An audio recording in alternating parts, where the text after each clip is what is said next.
kilometers per hour. Yeah! Yeah!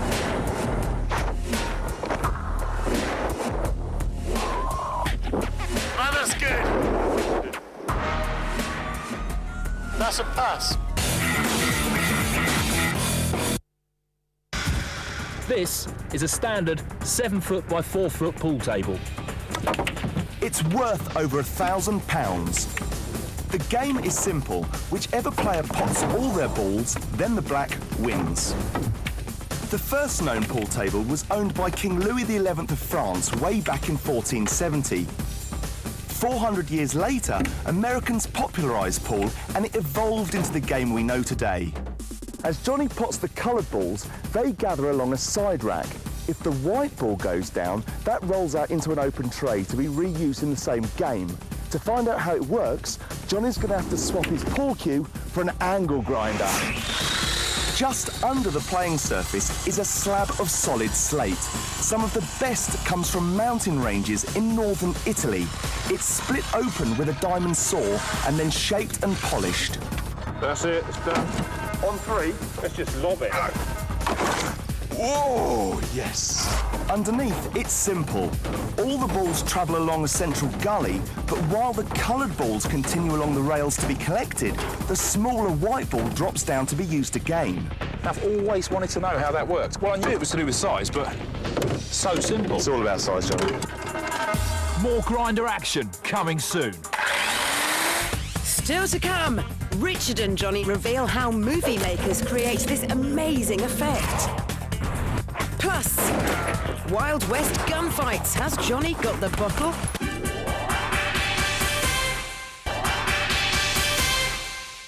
Earlier, we saw the boys build the world's first pinhole camera shed, and we found out how the art of aerial photography was revolutionised by satellites.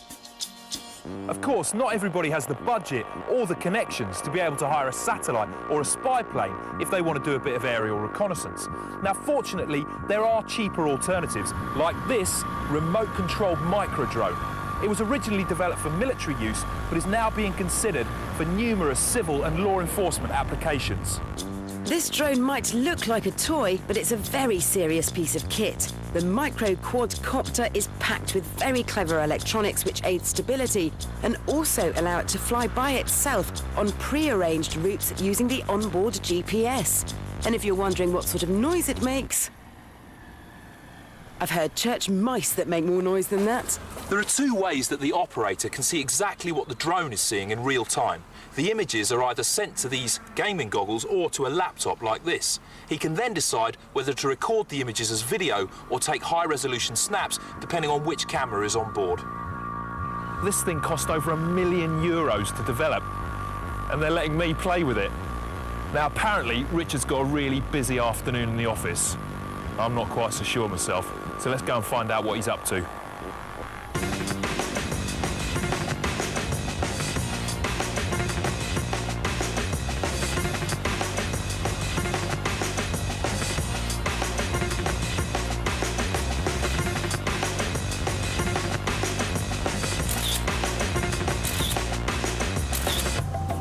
Busy afternoon, my eye. He's asleep. The lazy toe rag. Now, I was really impressed with Johnny's helicopter photos, even though they were a bit sneaky.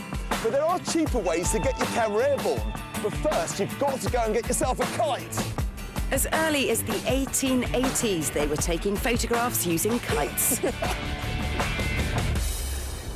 So what we've done is taken a standard digital camera available on any high street and attached it to this frame. Also attached to the frame are some batteries, a radio control receiver and 2 small motors. Now, the first motor allows us to tilt the camera backwards and forwards. All right, Rich. I'll control it with the transmitter here. Down and down. There we go. And the second motor, just here, allows us to take a photograph. Smile. So the boys attached the camera to the kite and off they went. That's it, come on, that's it. Backwards, I've got to go backwards. Come on, Rich. Don't you worry, I've got it. Oh, we've got. Oh, yeah. There's strings coming down Slightly as well. blurred, but it's right down the lines. That is awesome. Images of today's celebrities are sometimes digitally tweaked. Stars have their waists shrunk, legs lengthened and wrinkles removed. Our model needs no digital tweaking, That's good, that's good. but I know someone who does. Who's me? No, you're joking. I'm not taking my top off. But in the name of science, Johnny relented. Ladies, you're in for a treat. Hey, baby. You're irresistible. Oh man, you are looking good, Johnny. It's a tough job, but someone's got to do it. And once Richard's finished snapping, they're ready to get to work. Back to me, back to me. Now, Johnny's looking good, but he's not ready for the glosses. So Mark here's going to help us out. He's got professional software, and he's going to touch him up. Mark quickly gets to work removing the lines on Johnny's forehead. Using the mouse, he grabs hold of a small patch of smooth skin and uses it to rub out those wrinkles. This is better than Botox. Then it's goodbye to those bags. What about his beard? And the monobrow? Blimey! Now let's make those eyes a nice shade of baby blue. Now, we've done a lot of work on Johnny's face, but the big one's his body. This is where the real work starts. First up, a full body wax. Now let's get him down the gym and pump up those arms. Maybe we'll just give him a squarer jaw. All right, lads. So what have you done? Not a lot by the look of it. That's the before, I take it. Johnny might struggle to see what's been done, but I think you'll agree it's not difficult to spot the difference. He's almost presentable. Well, almost. Action. The Matrix.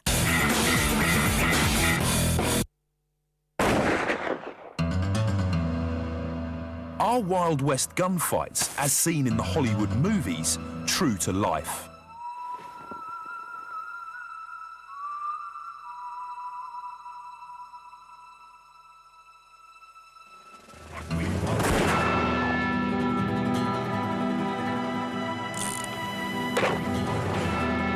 It takes a hell of a sharpshooter to do that, which obviously I am. But if the countless westerns are to be believed, it also means that these things must be incredibly precise.